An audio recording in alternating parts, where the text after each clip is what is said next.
तो अस्सलाम वालेकुम दोस्तों, उम्मीद करता हूँ आप सब खैरियत से होंगे। आज के हमारा टॉपिक जो कि बहुत ही दिलचस्प होने वाला है। वाओ। आज हम बात करेंगे heroes of the round table के बारे में। और ये पूरी एक सीरीज है जिसके अंदर चंद ऐसी शख्सियात हैं जिनका हम तज़किरा करेंगे। और वो शख्सियात एक मुख्तलिफ कहानी रखते हैं जो कि बहुत ही उम्दा और ज़बरदस्त कहानियाँ हैं। दोस्तों, आज की जो हमारी वीडियो है वो हम knights of the round table के बारे में बात करेंगे। और आइए कदीम ज़माने में चलते हैं और पिछले ज़माने के जो ज़ौक़ और मयार होते थे उस दौर में जाके हम इस कहानी का एक्सप्लोर करते हैं। तो बगैर वक्त ज़ाया किए इस वीडियो को शुरू करते हैं।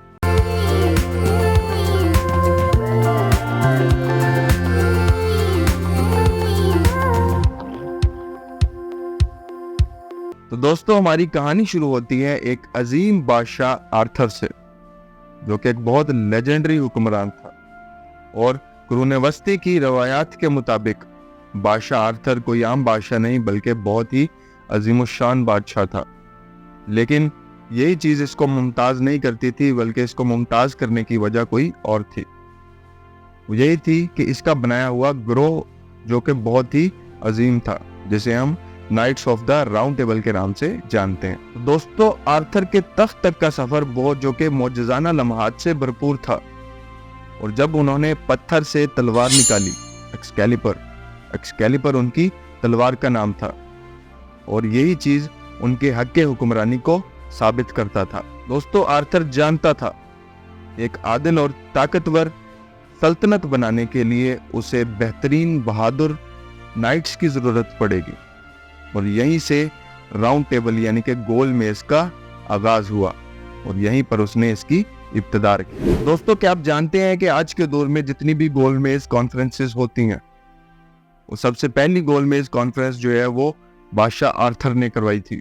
और उसने ये एक ग्रोह इकट्ठा किया था जिसने गोल मेज कॉन्फ्रेंस में हिस्सा लिया था। दोस्तों, ये जो गोल मेज कॉन्फ्रेंस है ये मुनफरद क्वालिटीज रखती है।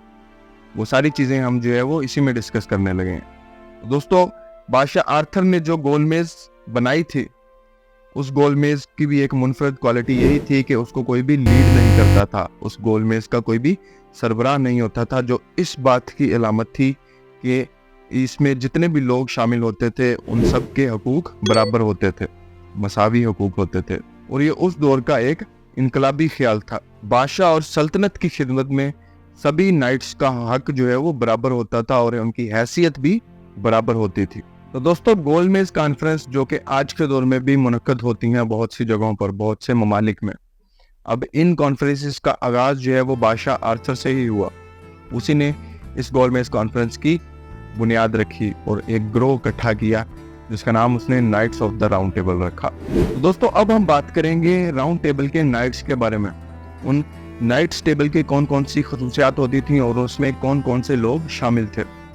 दोस्तों, सबसे पहले जो है वो सर लॉन्सलॉट आते हैं। सर लॉन्सलॉट जो कि इन सब शख्सियात में से सबसे मशहूर थे, और उसके साथ साथ इनके अंदर शुजात और बहादुरी और जंगी महारत बहुत ही ज्यादा थी, जिसकी वजह से ये बहुत मशहूर थे।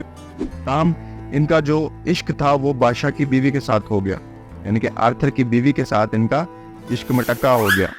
समझ रहे हो आप? और बादशाह की बीवी का नाम गनमेंस था। और ये इश्क जो है वो बहुत ही संगीन नताइज तक पहुंचा, जिसका नतीजा बहुत ही अलमनाक निकला। तो दोस्तों, knights of the round table में जो दूसरी अहम शख्सियत जिनका नाम सर गवेन था, जो कि बादशाह आर्थर का भतीजा था, इसकी क्वालिटीज यही थी कि बहुत वफादार और कुव्वतमंद इंसान था, ताकतवर इंसान था। और इसकी कहानियां जो है वो सर गवेन और ग्रीन नाइट के नाम से मशहूर हुई। और ये जो कहानियां हैं इसमें इज्जत, वकार और बहादुरी के इसके किस्से लिखे हुए हैं। तीसरी दिलचस्प शख्सियत जो कि सर गैलाहिड थे, और ये पूरे ग्रोह में से सबसे नेक और पाक शख्सियत थे।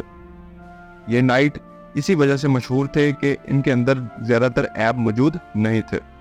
यही वो नाइट थे जो कि मुकद्दस प्याले की तलाश में निकले, और इनकी तलाश में इतनी ज्यादा लगन थी और इतनी ज्यादा दिलचस्पी थी कि इन्होंने उस प्याले को तलाश भी कर लिया। और ये 22 शख्स थे जिनको उस प्याले के अजायबात देखने का मौका मिला। तो दोस्तों, ये वही प्याला है जिसको पीकर बंदा अमर हो जाता है। तो इसका जिक्र जो है वो मुख्तलिफ लोक कहानियों में भी आया है। ये वही प्याला है जिसको पीकर इंसान अमर हो जाता है, यानी कि एक ना खत्म होने वाली जिंदगी जीता है। तो दोस्तों, ड्रैगन को मारने और परेशान खातीन को बचाने तक इनकी कहानियां जादू और लेजेंडरी अनासर पर मुश्तमिल थी। इनकी तमाम कहानियों में जो मशहूर मुहिमात थीं, उन सबसे अहम जो मुहिम थी वो यही थी कि इन्होंने जादुई प्याले को तलाश किया और उसे हासिल भी किया। तो दोस्तों, तमाम देवमालाई और लेजेंडरी कहानियों का जो आखिर है वो तकरीबन एक जैसा होता है। कैमलॉन की शानो शौकत और गोलमेज की यकजहती हमेशा के लिए बरकरार रहने वाली नहीं थी। दोस्तों, दुख, मोहब्बत, दर्द, रंजिशें, ख्वाहिशें, ये सब चीज़ें जो है वो इस चीज़ को कमज़ोर कर रही थी। लांसलॉट और गिनवेज की मोहब्बत और उनका इश्क, ये भी बहुत बड़ी वजह बनी जो कि कैमलॉन की शानो शौकत और राउंड टेबल की बर्बादी में, और उसके साथ साथ इसका नाजायज़ बेटा भी शामिल था जिसका नाम मॉर्द्रेड था। वहीं से इनमें नफरत के बीज बो दिए गए। दोस्तों, अगरचा knights of the round table एक देवमालाई किस्सा है, एक देवमालाई कहानी है, एक लेजेंडरी स्टोरी है। ये हमारी बहादुरी, इज्जत और बराबरी के असूलों को याद दिलाती है। चाहे ये तख़य्युलाती कहानी हो, चाहे ये असली कहानी हो, डिपेंड नहीं करता।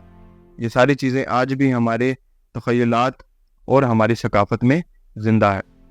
दोस्तों, ये थी हमारी आज की कहानी, जिसमें हमने गोलमेज कॉन्फ्रेंस जो आज के दौर में होती है उसकी तख्लीक के बारे में भी पढ़ा, जो कि इन चीज़ों से इंस्पायर होके लिया गया।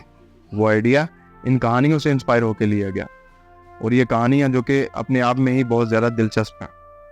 तो दोस्तों, हमारी जो heroes of the middle ages की सीरीज़ थी उसमें जो पार्ट 1 था knights of the round table, उसका जो हमारा किस्सा है वो ख़त्म हो चुका है। इसका पार्ट 2 हम बनाएंगे जिसमें हम दूसरी शख्सियत को या दूसरे किस्से को लेके आएंगे। आज की हमारी इस वीडियो का यहीं पर इख्तिताम होते हैं। मिलते हैं हम अगली वीडियो में, तब तक इजाज़त दें। अल्लाह हाफ़िज़।